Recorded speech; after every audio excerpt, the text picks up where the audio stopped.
आप एक कैसे बोलते हैं, अगर फॉरेनर ही लाएँ तो बेहतर है और साथ में एक कोई अच्छा लोकल कोच लगा दें जैसे सकलैन वगैरह, तो उसमें कोई बुराई नहीं है।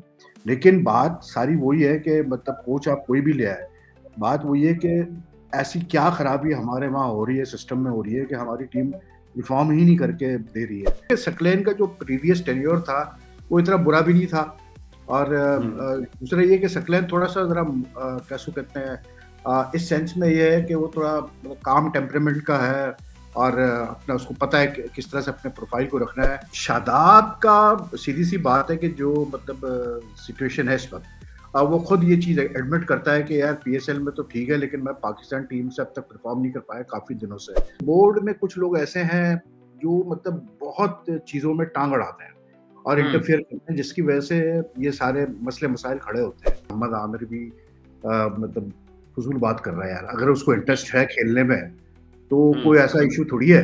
वो तो जब खेल चुका है ना पाकिस्तान से, तो खेले वो जिस तरह से जो रिक्वायरमेंट होती है डोमेस्टिक की, इसकी, उसकी जो भी रिक्वायरमेंट है वो खेले और बोले कि भई मैं पाकिस्तान टीम के लिए अवेलेबल हूँ। ये उसूलन ही गलत था इमाद वसीम और आमिर को लाना। उस वक़्त भी कहा गया था कि भाई ये गलत डिसीज़न है। एक लड़का जो वाक़ई मुझे लग रहा है कि जो कि कोशिश कर रहा है, मेहनत कर रहा है टी20 फॉर्मेट में, वो मोहम्मद हारिस है। फ़हीम अशरफ, कोई प्रोग्रेस नहीं। मतलब आप जहाँ ये खड़े हैं वहीं खड़े हुए हैं ये प्लेयर्स, आगे बढ़ के ही नहीं देखे थे। एक अली रज़ा ये जो बच्चा है, जो फास्ट बॉलर है, फास्ट बॉलर ये नज़र आया है कि हाँ भाई कुछ स्पार्क वाला लड़का नज़र आ रहा है, बाकी तो कुछ भी नहीं है यार। जो बाबर छोड़ के गया कराची की, उसकी वजह यही थी कि हमने उससे कहा कि भाई तुम नीचे बैटिंग करो, उसने कहा नहीं मैं ओपनिंग के अलावा मैं बैटिंग ही नहीं करूँगा। सलमान यार में एक चीज़ अच्छी है, जितने हमारे प्लेयर्स हैं, वो एक वाहिद प्लेयर मुझे नज़र आया है 2-3 साल में जो कि अडॉप्ट करता है डिफरेंट रोल्स में भी, डिफरेंट सिचुएशंस में भी। मेंटोर्स आपने अपॉइंट किए हुए हैं, ये पता नहीं कैसे मेंटोर्स हैं, आप उनको खेलने भी दे रहे हैं, आप उनको टीवी पे भी बैठने दे रहे हैं। मतलब पाकिस्तान क्रिकेट क्या फालतू पैसा है? अस्सलाम वालेकुम जी, क्या हो रहा है पाकिस्तान क्रिकेट में? कौन बनेगा पाकिस्तान टीम का कोच? मसाइल हल होंगे पाकिस्तान क्रिकेट के या नहीं होंगे? इस पर होगी आज साफ-सीधी बात वहीद खान के साथ। वहीद खान साहब हमारे साथ हैं, पाकिस्तान के सीनियर स्पोर्ट्स जर्नलिस्ट। अस्सलाम वालेकुम खान साहब। वालेकुम सलाम, कैसे हो भाई? हाफ़िज़ इमरान साहब, खैरियत से हैं आप? बिल्कुल ठीक-ठाक? ठीक-ठाक, बिल्कुल ठीक-ठाक। बहुत शुक्रिया वहीद भाई आपका। वहीद भाई ये क्या पाकिस्तान क्रिकेट बोर्ड किसी गैर मुल्की कोच की तलाश में है या फिर कोच तलाश कर लिया हुआ है और उसके बाद इश्तिहार दे दिया है? यार भाई हाफ़िज़ देखो सीधी-सी बात है भाई, जो कुछ हुआ है लास्ट ईयर गिलेस्पी के साथ अभी भी हो रहा है बल्कि, और क्वेस्टन के साथ, उससे पहले मिकी ऑथर के साथ, ब्रैडबर्न के हुँ, साथ, मुझे तो नहीं लगता कोई हाई प्रोफाइल कोच तो बड़ा मुश्किल है कोई आएगा। नाम तो चल रहा है, माइक हैसन का चल रहा है नाम, कि जी उससे बात हुँ, की है, ये किया है, लेकिन I doubt it very much यार कि कोई हाई प्रोफाइल कोच एग्री करेगा आने के लिए।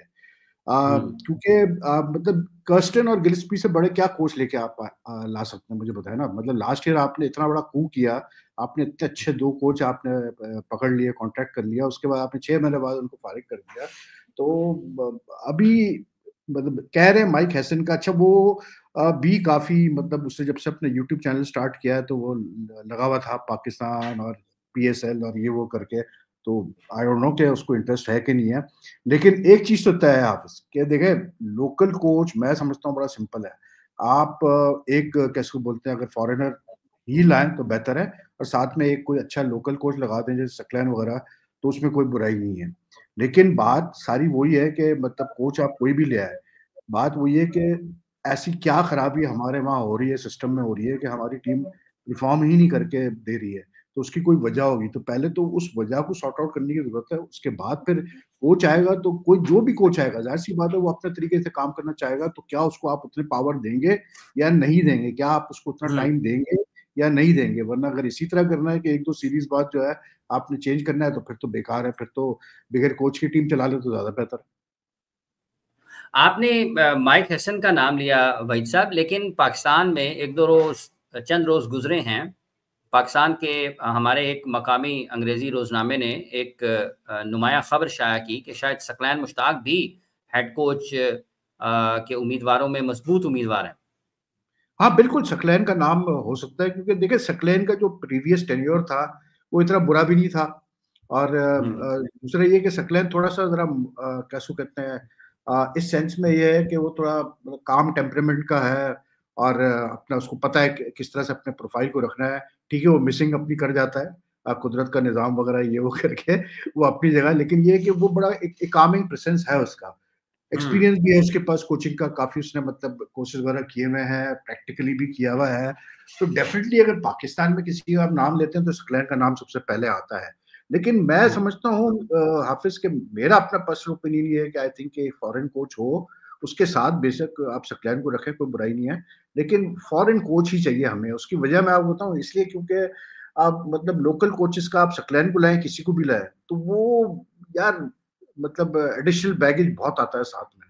तो लड़के भी जो है वो काफ़ी क्या सो कहते हैं अपना वो लिबर्टी लेते हैं, तो बड़ा कॉन्फ्लिक्ट मसला नहीं आ जाएगा अगर अगर जैसे अभी आपने सकलैन का कथा कलामी की माज़रत चाहूँगा, सकलैन के हेड कोच बनने से या पाकिस्तान टीम के कोचिंग स्टाफ में आने से नेशनल टीम के साथ काम करते हुए मफादात का तसादुम नहीं होगा आपके ख़्याल में जब वो शादाब को सिलेक्ट कर रहे होंगे या वो एक ही टीम में होंगे?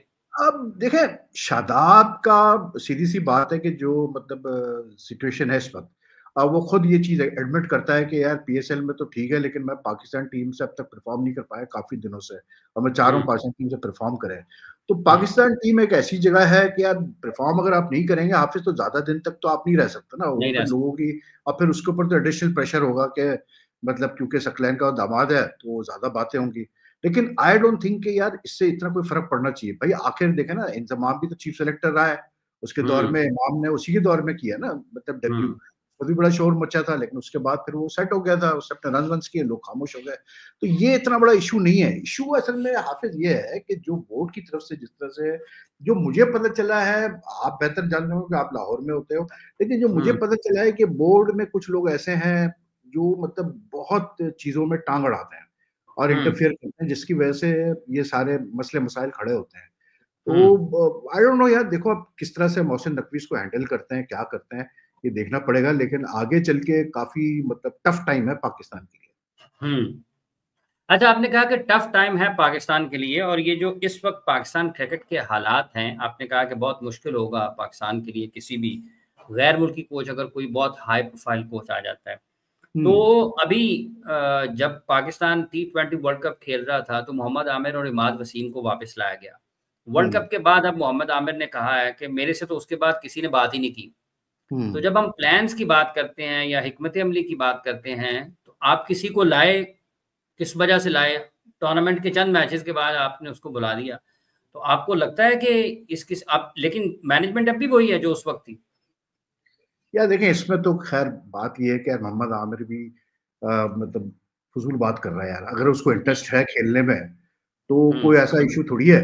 वो तो जब खेल चुका है ना पाकिस्तान से, तो खेले वो हुँ, जिस तरह से जो रिक्वायरमेंट होती है डोमेस्टिक की, इसकी, उसकी जो भी रिक्वायरमेंट है वो खेले और बोले कि भई मैं पाकिस्तान टीम के लिए अवेलेबल हूँ। तो हुँ, अब बोर्ड उससे क्या बात करेगा? मोहम्मद आमिर क्या कोई इतना बड़ा कोई फंटूस प्लेयर है कि उसके लिए एक स्पेशल ट्रीटमेंट दी जाएगी? कि भाई आपके लिए हमने एक सीट रिज़र्व करके रखी हुई है पाकिस्तान टीम में, जब आपका दिल चाहे आप आके खेल लो। ऐसा सीन ये सब बेकार बातें हैं यार। देखें, ये उसूलन ही गलत था इमाद वसीम और आमिर को लाना। उस वक़्त भी कहा गया था कि भाई ये गलत डिसीज़न है, लेकिन क्योंकि ले लिया गया था, तो सबने कहा चलो जी अल्लाह करे कि बेहतरी है। कुछ नहीं हुआ, उससे कोई फ़र्क नहीं पड़ा।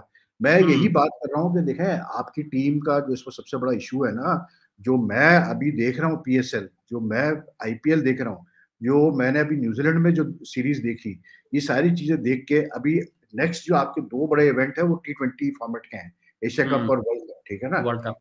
आप मुझे बताएँ क्या आप सैटिस्फाइड हैं जो आप देख रहे हैं ऑन डिस्प्ले जो टी20 में हम टैलेंट देख रहे हैं? मैं तो सैटिस्फाइड नहीं हूँ, क्योंकि मैं दूसरे मुल्कों को देख रहा हूँ, दूसरे मुल्कों के प्लेयर्स को देख रहा हूँ, तो वो बिल्कुल ही एक अलग लेवल पे जा रहे हैं खेलने के लिए।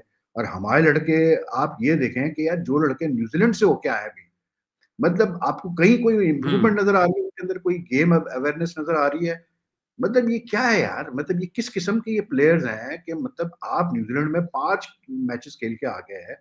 कुछ तो सीख के आते हैं ना वहाँ से। तो हमें नज़र तो आए पीएसएल में कि हाँ यार, ये लड़का मतलब इम्प्रूव हो रहा है। एक लड़का जो हुँ, वाक़ई मुझे लग रहा है कि जो कि कोशिश कर रहा है, मेहनत कर रहा है टी20 फॉर्मेट में, वो मोहम्मद हारिस है, जिसकी बैटिंग से आपको नज़र आ रहा है कि वो नई चीज़ें ट्राई कर रहा है। बाकी मतलब जितने आप लेके गए, इमरान खान नियाज़ी ले लें, समद ले लें, जो भी और लें, आमिर जमाल वगैरह, मतलब कोई प्रोग्रेस आपको नहीं नज़र आ रही इसके अंदर। फ़हीम हुँ, अशरफ, कोई प्रोग्रेस नहीं। मतलब आप जहाँ ये खड़े हैं, वहीं खड़े हुए हैं ये प्लेयर्स, आगे बढ़ के ही नहीं देखे दे रहे हैं। तो कहाँ से आप टैलेंट लाओगे भाई? क्या फिर बाबर रिजवान को लाना है आपने T20 टीम में वर्ल्ड कप के लिए और एशिया कप में? तो हम मतलब इस वक्त बहुत क्राइसिस सिचुएशन है हमारी T20 में। हम वैसे तो सोच लेते नहीं यार जब वक्त आएगा तो यही प्लेयर परफॉर्म कर लेंगे, इन्होंने फाइनल भी खेला हुआ है, सब किया है, लेकिन लोग इस चीज को नहीं समझते कि यार 2022 से लेके अब तक T20 क्रिकेट में बहुत फर्क आ गया है, जिस तरह से अब T20 क्रिकेट खेली जा रही है। तो काफी टफ सिचुएशन है पाकिस्तान के लिए। टेस्ट मैचेस तो छोड़े, वो एक अलग चीज है, वनडे भी छोड़ दें, उसकी तो हम अभी बात ही नहीं कर रहे हैं, मैं तो सिर्फ T20 की बात कर रहा हूँ। T20 की। हाँ, T20 की। तो T20 में भी मुझे मतलब जो PSL अब तक मैचेस हम देख रहे हैं, मतलब एक अली रजा ये जो बच्चा है, जो फास्ट बॉलर है, फास्ट बॉलर, ये नजर आया है कि हाँ भाई कुछ स्पार्क वाला लड़का नजर आ रहा है, बाकी तो कुछ भी नहीं है यार। वही लड़के हम देख रहे हैं। साहबजादा फरहान रन्स करता आ रहा है, ठीक है, उसने जितने रन्स किए हुए हैं उसका हक बनता है कि उसको आप चांस दें, लेकिन you know it I know it के यार, मतलब हमारे बहुत सारे लड़के ऐसे हैं जो डोमेस्टिक में तो रन्स करते हैं, धड़ाधड़ करते हैं, लेकिन फिर हम बाहरों बार देख चुके हैं कि इंटरनेशनल क्रिकेट में जब वो जाते हैं तो वो बिल्कुल ही एक डिफरेंट सिनेरियो क्रिएट हो जाता है। लेकिन जितने उससे रन्स कर चुका है वो, या PSL में भी उसने जिस तरह से बैटिंग की है, उसका हक तो बनता है कि उसको आप चांस दें। अच्छा वहीद खान साहब, जब हम ये बात करते हैं पाकिस्तान की T20 टीम की, अब अगर साइम भी आ गए हैं वापस, फखर को लिया जाता है T20 टीम में वापस, हारिस का आपने जिक्र किया कि वो कुछ कोशिश कर रहे हैं बेहतरी की, ठीक है, साहबजादा फरहान ने बहुत ज़्यादा रन्स कर दिए हैं, वैसे तो वो हर फॉर्मेट में रन्स करते हुए आ रहे हैं, लेकिन आखिरी 10-12 इनिंग्स में उनकी 4 सेंचुरी हैं, और अगर ये भी आ जाते हैं, तो अगर हारिस को नंबर 3-4 पर खिलाया जाता है, ये 4 के 4 जो बैट्समैन हैं, साइम, फ़खर, साहिबज़ादा, हारिस, क्या इन चारों को ऊपर-नीचे नंबरों पर खिलाया जा सकता है? 2 ओपन आ जाए, नंबर 3, नंबर 4, तो ये कोई बिल्कुल, वो देखिए हारिस तो वैसे भी हाफिज अभी नीचे ही बैटिंग कर रहा है ना PSL में, और रन भी कर रहा है। अब रही बात इसकी अपना साइम की, फाकर की और साहबजादा फरहान की, तो आई थिंक ये एक ऑप्शन बिल्कुल आपके पास होगा कि आप राइट और लेफ्ट का कॉम्बिनेशन रखें ओपनिंग में। या तो फाकिर ओपनिंग करे, मतलब साहबजादा फरहान के साथ, या साइम करे साहबजादा फरहान के साथ ओपनिंग, और फाकिर नीचे पहले बैटिंग कर चुका है तो फाकिर को आप नीचे इस्तेमाल कर सकते हैं।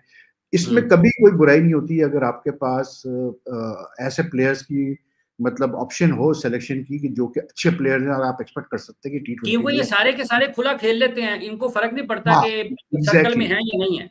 बिल्कुल। अब देखो ना, जैसे बाबर का है, बाबर का तो क्लियर कट ये भी सामने आ गया कि वो जिसने सलमान इकबाल ने कराची किंग्स के हवाले से जो बात की, तो उसने तो क्लियर बोल दिया कि भाई जो बाबर छोड़ के गया कराची किंग्स, उसकी वजह यही थी कि हमने उससे कहा कि भाई तुम नीचे बैटिंग करो, उसने कहा नहीं मैं ओपनिंग के अलावा मैं बैटिंग ही नहीं करूंगा। तो T20 में बाबर का तो बड़ा क्लियर एक क्लैरिटी आ गई है ना सामने, कि बाबर ओपनिंग के अलावा तो तैयार ही नहीं है T20 में खेलने के लिए, और टू बी ऑनेस्ट बनती भी नहीं है उसकी जगह ओपनिंग के अलावा, क्योंकि वो जिस टाइप का प्लेयर है उसको आप नीचे तो ज्यादा खिला नहीं सकता है T20 में। तो इसीलिए मैं कह रहा हूँ कि अभी कुछ चीजें अच्छी भी हैं, लेकिन T20 में काफी चीजें सॉर्ट आउट करने की भी है। देखिए ऑन पेपर हाफिज हर चीज अच्छी लगती है, ठीक है। अब अगर आप ऑन पेपर देखें तो बाबर और साइम की ओपनिंग पार्टनरशिप जो है पिशार जल्मी के लिए, हमने लास्ट ईयर देखा भी कि उन्होंने बड़े रन्स किए, लेकिन मसला ये भी होता है ना कि प्लेयर फॉर्म में भी तो हो आपका।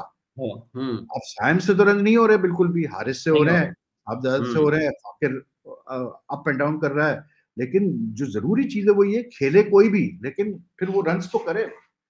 आपको लगता है जैसे अभी आपने इन चार खिलाड़ियों पर अपने ख्यालात का इजहार किया है कि ये चारों आप 1 2 3 4 पे डाल सकते हैं, बिल्कुल डाल तो फिर सकते हैं, बिल्कुल डाल सकते हैं। तो फिर आपको लगता है कि जब ये सिचुएशन सामने नजर आती है तो सलमान अली आगा को कप्तान बनाने के फैसले में कुछ जल्दी कर दी, क्योंकि फिर सलमान को नंबर 3 के बजाय नीचे आना पड़ेगा। देखिए सलमान अली आगा जिस टाइप का प्लेयर है, अब मैं एक बात बोलूं यहाँ पर हाफिज, देखो मैं कहता हूँ कि आपने जल्दबाजी की या जो भी किया, लेकिन अब जो है ना आप स्टिक करें, तो कहीं तो टाइम आपको दें उसको। कंटिन्यूटी लानी है। हाँ, अब आप फिर अगर छिड़ेंगे T20 कप्तानी, फिर नए सिरे से मसले खड़े हो जाएंगे। देखिए सलमान अली आगा में एक चीज अच्छी है, जितने हमारे प्लेयर्स हैं, वो एक वाहिद प्लेयर मुझे नजर आया है 2-3 साल में जो कि अडॉप्ट करता है डिफरेंट रोल्स में भी, डिफरेंट सिचुएशंस में भी। वो कर सकता है नीचे अडॉप्ट, वो अपने आप को बिल्कुल अडॉप्ट करेगा, और उसने किया है T20 में। जब वो आया था टेस्ट साइड में, तो हम उसको सोच नहीं सकते थे कि ये T20 में अच्छा करेगा, लेकिन उसने किया T20 में अच्छा न्यूजीलैंड में, वो आपका मतलब मेन परफॉर्मर था, ठीक है ना। हाँ, उसने वन डाउन बैटिंग की, लेकिन मैं समझता हूँ कि उसमें ये सलाहियत है कि अगर उसको आप बोले कि यार तुमने नीचे खेलना है तो ऑलराउंडर, और तुमने 3 ओवर कराने हैं और तुमने अपना तेज खेलना है, वो बिल्कुल एडजस्ट कर सकता है अपने आप को। तो उसमें ये क्वालिटी है। उसके अंदर ये मुझे वो चीज़ें नज़र नहीं आती, वो नखरे वाली चीज़ें कि भई मैं ओपनिंग ही जाऊँगा, मैं नंबर 3 ही जाऊँगा। अब देखें ना, अब मसला ये है कि मुझे पता है एक सोच ये भी होगी, बिल्कुल होगी इस वक़्त बोर्ड के अंदर। जो नया कोच भी आएगा वो भी सेफ खेलने की कोशिश करेगा, तो वो कहेगा कि जी बाबर रिज़वान को रखो टीम में। लेकिन बाबर रिज़वान का मसला सबसे बड़ा यही है कि भाई वो ओपनिंग के अलावा मतलब उनकी जगह बनती ही नहीं ना टी20 में। नहीं बनती। फिर आप कैसे उनको मतलब फिट करेंगे टीम के अंदर, ये सबसे बड़ा मसला है। तो इसलिए मैं बार-बार कह रहा हूँ कि पाकिस्तान को काफ़ी इश्यूज़ अभी सॉर्ट आउट करने हैं। मतलब टी20 की अगर मैं बात करूँ तो, क्योंकि अभी टी20 में ही है ना आपके 2 मेजर इवेंट्स। अभी हमारा आगे सारी क्रिकेट भी ज़्यादा टी20 है। हाँ, वो फिर बाद में देखेंगे क्या होता है वनडे का और इसका, नहीं अभी तो फिलहाल टी20 के 2 मेजर इवेंट्स है, उसमें तो हमने अच्छा करना चाहिए ना हमें, तो फिर जाके ज़रा मतलब थोड़ा क्रिकेट उठेगी हमारी। देखें, आप वैसे ये चीज़ नोट करें हाफ़िज़ के टीम परफ़ॉर्मेंस का असर पड़ा है पीएसएल पे। कुछ भी गया, वो हाँ, ठीक है आप फिगर्स रिलीज़ कर रहे हैं कि स्ट्रीमिंग रिकॉर्ड स्ट्रीमिंग हो रही है और ये हो रही है, स्ट्रीमिंग-वीमिंग अपनी जगह। लेकिन जो एक हम देखते हैं नॉर्मली, आप लाहौर में देख रहे हैं, मैंने यहाँ कराची में देखा है, कि जो एक नॉर्मली जो एक एक जोश-खरोश हम देखते हैं पीएसएल के हत्ता हवाले कि से। पिंडी पे भी हाँ, वही भाई हमेशा क्राउड बहुत होता था। बिल्कुल, वो चीज़ इस दफ़ा मतलब थोड़ा-सा फीका-फीका लग रहा है। लोगों का वो इंटरेस्ट उस लेवल का नहीं आ रहा। मैंने हुँ, मतलब ये सिंपल सी बात आपको पता है कि मतलब लोग पासेस के लिए कितना कॉल करते हैं। एक कॉल नहीं आई अभी तक किसी की मेरे पास। जबकि प्रीवियसली हाँ, हमेशा ये होता था कि पीएसएल से पहले धड़ाधड़ लोगों की कॉलें आती थी कि 1 मैच का दे दो, दूसरे मैच का दे दो, तीसरे मैच का दे दो। अब इस दफ़ा ऐसा एक कॉल भी नहीं आई है, तो दैट मीन्स पीपल थोड़ा-सा डिस्टेंस हुआ है क्रिकेट से। तो इसलिए ये मैं कह रहा हूँ कि टी20 हुँ। वर्ल्ड कप जो है और टी20 एशिया कप है, इसमें अच्छा परफ़ॉर्म करना बहुत ज़रूरी है। वैद भाई आखिरी सवाल है, ये जितने भी मसाइल जिनका आपने मुख्तलिफ मसाइल का भी और उनके हल की तरफ कैसे जा सकते हैं उसका भी हवाला दिया है। आपको लगता है कि ये सोच पाकिस्तान क्रिकेट बोर्ड की सतह पर आपको नज़र आती है कि इस तरीके से ये आगे बढ़ सकते हैं और इस तसलसल के साथ ये कायम रह सकते हैं अपने फैसलों पर? नहीं, उसकी वजह है बड़ी सिंपल। जो जो जो मेरी इन्फॉर्मेशन है वो कन्फर्म्ड है कि हर आदमी इन्वॉल्व्ड है पाकिस्तान टीम की सिलेक्शन में और दूसरे इश्यूज़ में हर आदमी अपनी राय दे रहा होता है। देखें, मसला यही है आपके चेयरमैन को क्रिकेटिंग बैकग्राउंड नहीं है उनका। जो आपका सीईओ है उसका भी कोई ख़ास क्रिकेटिंग बैकग्राउंड नहीं है। तो मसला हुँ, ये हो रहा है कि हर आदमी जो है वो चेयरमैन साहब भी हर एक से पूछते रहते हैं कि तुम बताओ तुम्हारी राय क्या है? तुम्हारी राय क्या है? तुम्हें वो कहते हैं ना हुँ, कि जहाँ बहुत सारे लोग इन्वॉल्व्ड होंगे तो फिर वहाँ पे तो मसले होंगे। मेरे देखिए ना, मसला वही तो आया है कि आपने कर्स्टन को और गिलेस्पी को ये कहकर लाए थे कि भाई आप हैं होल एंड सोल, आप हुँ, सिलेक्शन में भी होंगे, आप डिसाइड करें करना क्या है, ठीक है? उसके बाद अगर आप 1 साल बाद उनसे पूछते हैं कि भाई तुमने क्या रिजल्ट दिया बताओ, तो क्या बात हुँ, समझ में आती है, ठीक है?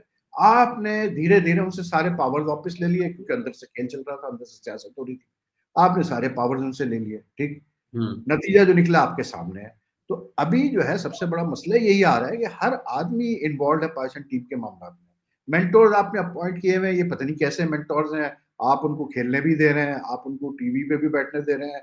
मतलब पाकिस्तान क्रिकेट बोर्ड क्या फालतू पैसा है कि मतलब आप महीने का 2.5 करोड़ रुपए इस तरह आप बाँट रहे हो, किस लिए बाँट रहे हो? क्या कंट्रीब्यूशन है इन लोगों का पाँचों का मुझे बता दो, क्या ये कंट्रीब्यूट कर रहे हैं एज़ मेंटोर्स? एक कोई एग्जांपल दे दो कि हायर इन्होंने एक लड़के को तैयार करके भेजा हो आगे। वो शोएब मलिक अपने खेलने में इंटरेस्टेड है ज़्यादा कि मैं अपना खेलता रहूँ। वो नेशनल हुँ, टी20 का कप्तान बन के बैठ गए सियालकोट का। वो बेचारा हुँ, लड़का ओवैस अज़ान उसको बाहर बैठना पड़ा, इस वजह से कि हुँ, शोएब मलिक खेल रहा था। तो मतलब क्रिकेट बोर्ड की मोहसिन नकवी साहब की मुझे कोई सिर नज़र नहीं आती टू बी वेरी ऑनेस्ट। मतलब मुझे ऐसा लगता है जैसे ये सुबह उठते हैं और फिर ये डिसाइड करते हैं कि यार आज ऐसे कर लेते हैं। फिर अगले दिन उठते हैं फिर कहते हैं नहीं यार चलो आज ऐसे कर लेते हैं। वरना हुँ। ये इस तरह की मतलब हड़ाहुड़ी नहीं होती पाकिस्तान क्रिकेट में जो इस वक़्त हम देख रहे हैं। ठीक है। बहुत-बहुत शुक्रिया आपका वहीद खान साहब, आपने अपना वक़्त दिया। जितने भी लोग हमें देख रहे हैं, आप सब लोगों को बहुत-बहुत शुक्रिया। वहीद वहीद भाई का भी, वहीद खान की साफ-सीधी बात पर जाएँ, उनको भी सब्सक्राइब करें, वहीद भाई के चैनल को भी, और यहाँ पर भी अगर आप लोग अभी जुड़े हैं, तो चैनल को सब्सक्राइब करें, वीडियो को ज़रूर लाइक करें। अपना बहुत-सा ख़्याल रखें। आपसे दोबारा मुलाकात होगी। अल्लाह हाफ़िज़।